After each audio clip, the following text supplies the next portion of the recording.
name is John Hare, and this is another harebrained story. One of my first jobs after graduating from high school, summer job, was working with a company called National Grain, Winnipeg based at the time, eventually bought out by Cargill. National Grain had grain elevators across Western Canada. As a matter of fact, I think there was about 260 odd grain elevators. My job was to survey the managers of those grain elevators, because they're spread all across Western Canada. So you've got Manitoba, Saskatchewan, Alberta, probably 1,000 miles east-west and maybe 500 miles north and south. So a pretty big area.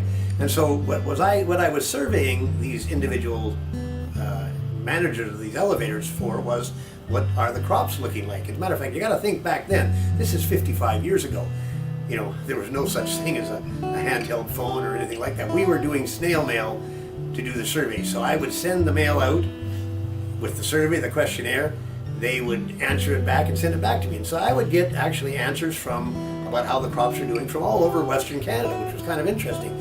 And my job was to compile a report, and then it would be given to my supervisor, my boss, and he would look at it and sort of rewrite it and then send it out to, matter of fact, this report, it was called the National Grain Crop Report. Unbeknownst to me, it was actually sent out to really the whole grain industry around the world. Because you got to remember, Western Canada is one of the breadbaskets of the world, so how the crops go in Western Canada really influences the prices of grains and things like that. Again, I'm a 19-year-old kid, what do I know about that kind of stuff? Anyway, so I compile this report. Went very well week after week, and matter of fact, I get the thing, I get it all put together. The girl that was working with us, she typed it up and submitted it to my boss, and he would look at it and change things up, and then basically stamp it, that it was approved, and then send it out to wherever they sent it. And I had no idea where that went. This went great for the first 5 or 6 weeks, and we get the reports were going out, and it was pretty blasé. I mean, the stuff that was coming in, the crops of grain, we need some rain over here, we don't need something, or we're whatever. There was a lot of different things.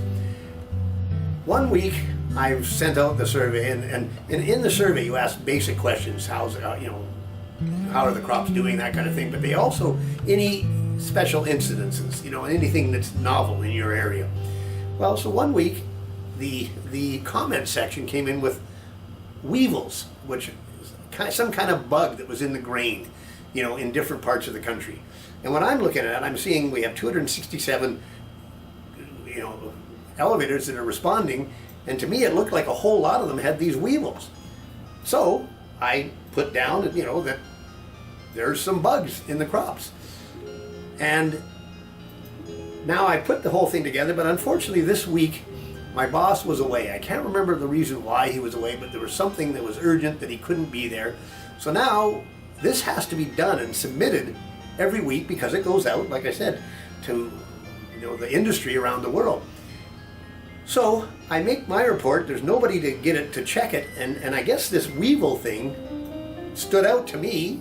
A lot of them are reporting it, so I make the comment that this weevil has infested the crops across Western Canada.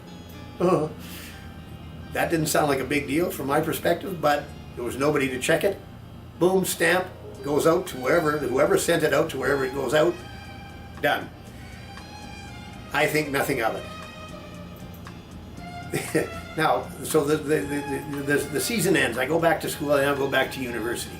And I actually go to the Christmas party of the people that I worked with. So National Grain had a Christmas party. I go to that party on whatever it was, in December sometime, for the National Grain Christmas party. Great. I'm there, and one of the top bosses, in the whole company comes to me. And National Grain at the time, like I said, they were bought out by Cargill, but they were one of the big family grain companies in Western Canada at the time. And so one of the main guys comes to me during the party, and he says, "You're the guy that caused the market to crash, full market down one day." And I'm thinking, what?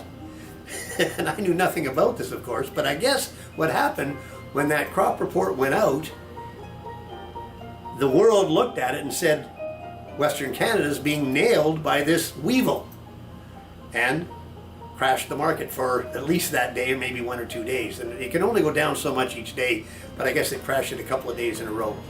And now I heard about it from the boss, and he was sort of chuckling about it because obviously I'm 19, what can he do about it? I wasn't in a full-time position. I don't know how my boss survived, whether or not he got in trouble because of it. But anyway, the point is, the power is not in the approval or the stamp, it's knowing when not to use it. That's the story. Thanks for listening.